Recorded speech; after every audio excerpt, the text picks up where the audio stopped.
queridíssima professora mestra Yara Chalela e orientada pela genial professora Isabel Calil. Professora doutora Isabel Calil. Muito bem.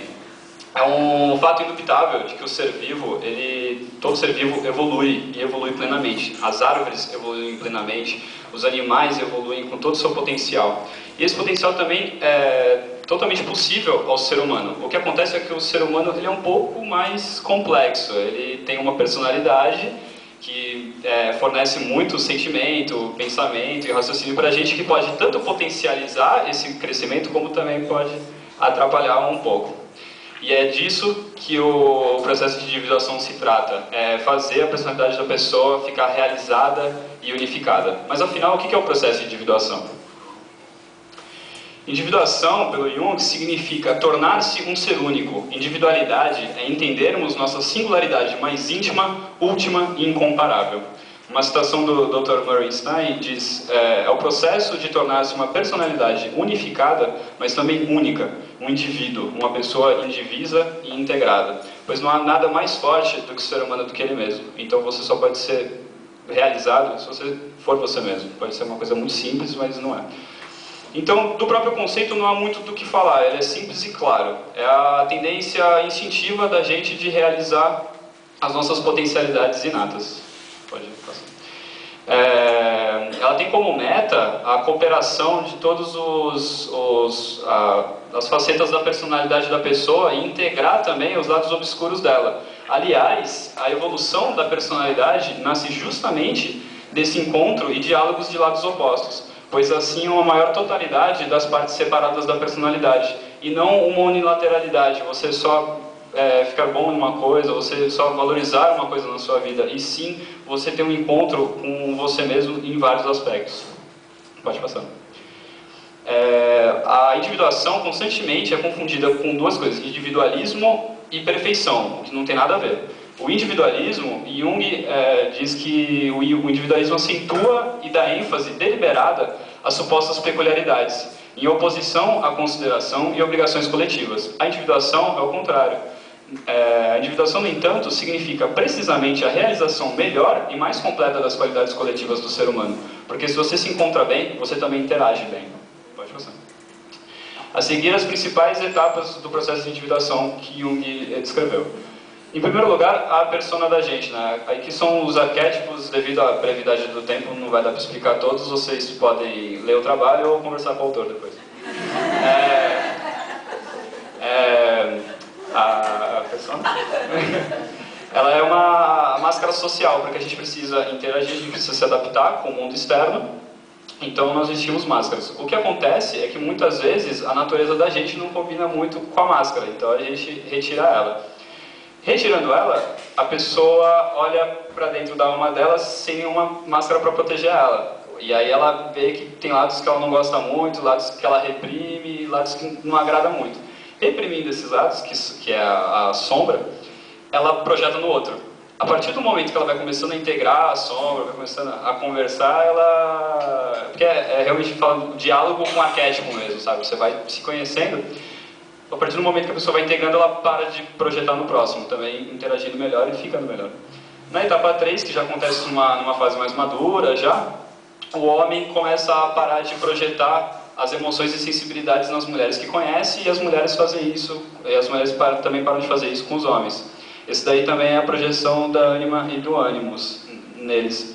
E aí os arquétipos se tornam um meio de comunicação entre o consciente e o inconsciente, se tornam um meio intermédio com o eu interior da pessoa. Próximo. E aí, finalmente, depois de duras lutas, depois de integrar os seus lados e se desfazer de projeções, o inconsciente muda de aspecto e aparece sob uma nova forma, o si mesmo, que é o arquétipo da totalidade. Porque todo mundo acha que o ego é o centro da personalidade, mas não é. Ele é o centro da consciência. O self, ou si mesmo, é o arquétipo da personalidade completa. Pode passar. Mas também até agora eu só falei o lado bom da individuação, parece que é um caminho de rosas. Com certeza mas também é um caminho de pedras.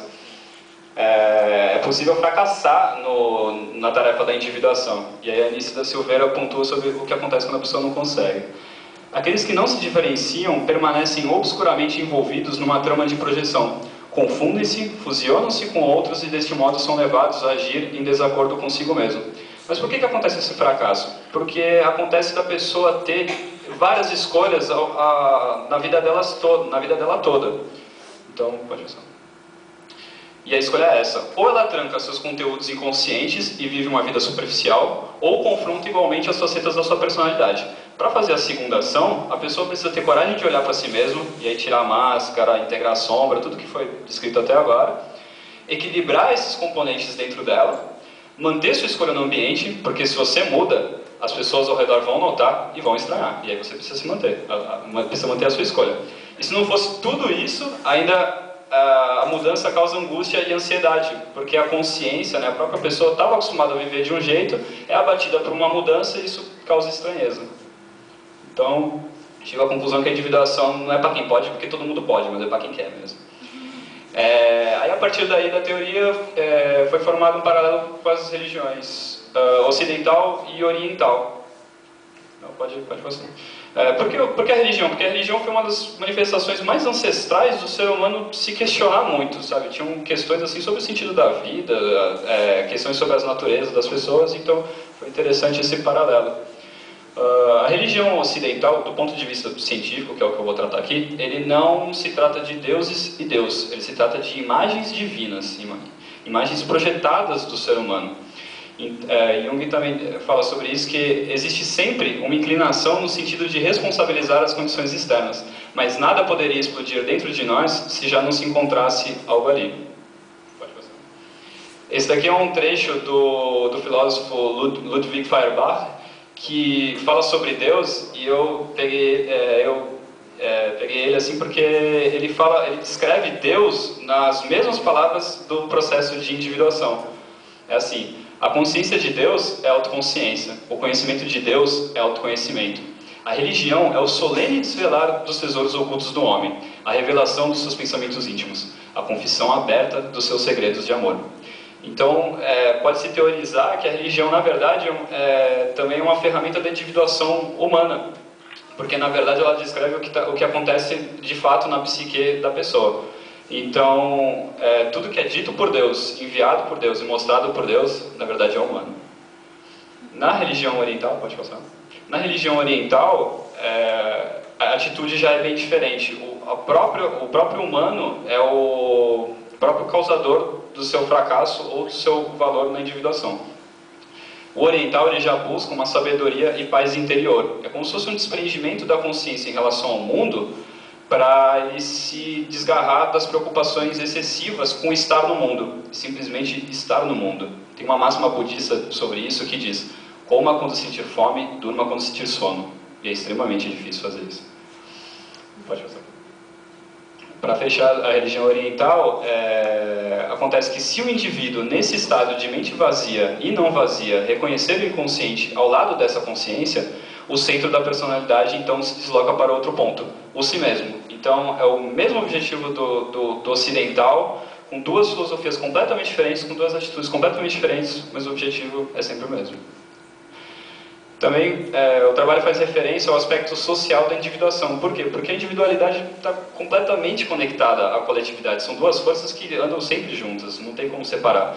Porque o indivíduo ele sofre muita influência do ambiente dele. A gente pode dar vários nomes: a sociedade no geral, a cultura, o emprego, a família, namorada, namorado, todo mundo.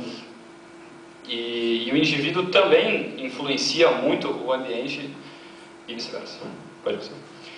E aí também uma outra escolha acontece no indivíduo com relação a esse aspecto social, que é: ou ele acata sem questionar a excessiva valorização de princípios forjados pela opinião pública, ou individualiza-se, separando-se dessa conformidade e promovendo um efeito contagiante sobre as pessoas que o rodeiam.